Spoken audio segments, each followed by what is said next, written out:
What is going on YouTube? It is your boy MrBaboon back with a reaction video. We have Catherine the Great. This is episode 5. So, we're going to be learning more about Catherine the Great. We got one more episode after this, and then that will be the end for the Catherine the Great series.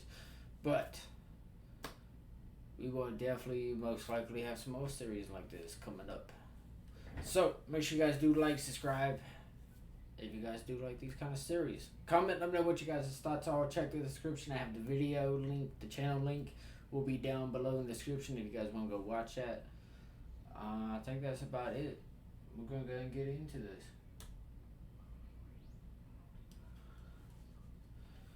Let's go and get into this.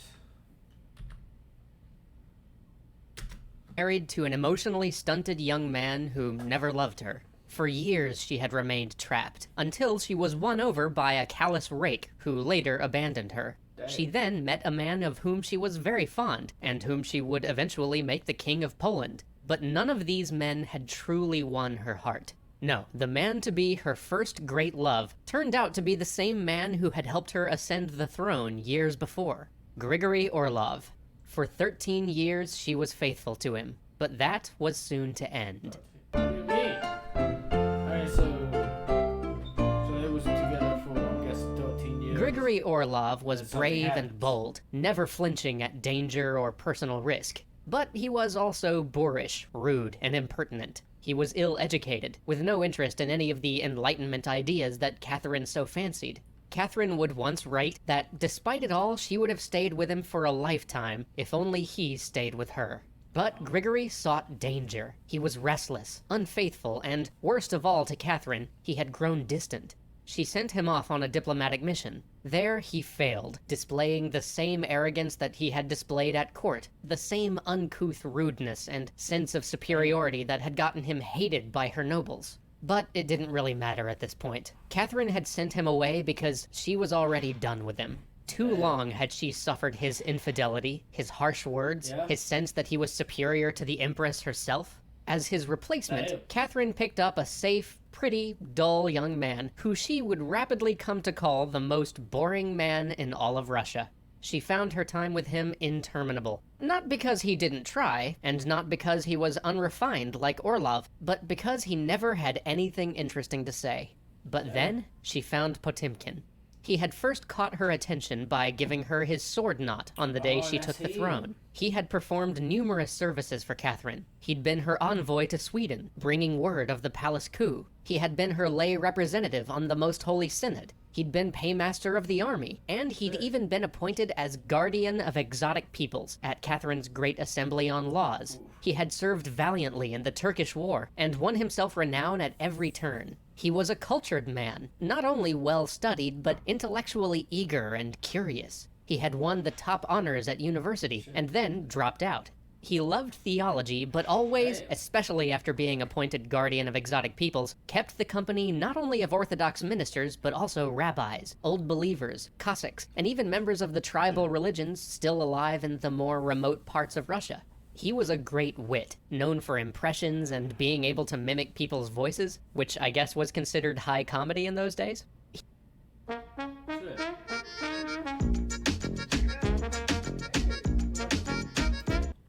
He could make Catherine laugh, and through humor, he could say to her what others couldn't say. He was bold, decisive, and highly competent, and soon, Catherine fell in love with him. He was the love of her life. She probably married him. It's one of history's great mysteries, as the wedding would have had to have been a secret, and no documents of the event survive, but in her correspondence, she starts referring to him all the time as her husband, and to herself as his wife. He was the first man who she felt was her equal, at least in everything but rank, and he was active in all aspects of court and governance, helping her to execute her will. But, and tragically for Catherine, there is always a but, he was deeply insecure about their difference in power. For all his qualities, Potemkin could never get over the fact that she could make or unmake him in an instant if she wished. That all the power in their relationship was firmly on her side. Every day, he required assurances that she wasn't going to leave him. When she paid attention to any of her former lovers, his jealousy flared, so certain he was that she was about to cast him aside for an old favorite. He alternated between melancholy and anger, and nothing she could ever do could convince him that he wasn't just a passing fancy, that he really was what she wanted. And in time, the strain of this broke them. Things got miserable. She spent days in tears, and he hiding in work or in another part of the palace. Passion and love were still there, but they were translated into recriminations and bitterness. At last, she finally decided to see other people. But rather than this destroying what they had, it strengthened them. While their physical relationship was done, they maintained an incredibly strong bond that simply grew as Potemkin came into his own, not as her lover, but as her minister. Catherine would abandon lovers if they spoke ill of Potemkin, or were jealous of the space he had in her heart. And Potemkin would serve her loyally all his life, even introducing her to young men with whom he thought she might fall in love. Their loyalty to each other would overrule any other relationship and any other concern. And from here, they could turn to external affairs. Catherine dispatched Potemkin to deliver one of the largest series of territorial gains in Russian history. As part of the Treaty of Kachuk-Kainarja that ended the First Ottoman War, the Crimean Khanate was guaranteed independence from the Ottomans, a guarantee that was backed by the might of Russia. But Catherine and Potemkin saw an opportunity. The great powers of Europe were embroiled in other wars. No one would be able to raise more than a meek protest if faraway Russia expanded her empire. And so they struck while the iron was hot and annexed the Crimean Khanate, an action whose consequences reverberate through to today. Soon after, they moved to annex the Kingdom of Georgia, and as no one had raised an objection to the bloodless takeover of Crimea, Catherine and Potemkin were sure that there would be even less objection to this expansion into a little thought of territory to Russia's south. And they were almost right. No one in Europe really did much about it, but there was one group that cared, and that was the Chechens. And so this action too would have consequences that would echo into today. Potemkin was then set to rule the south of Russia, to build cities and bring colonists into these new areas, to pacify hostile tribes and create a new and mighty Black Sea fleet.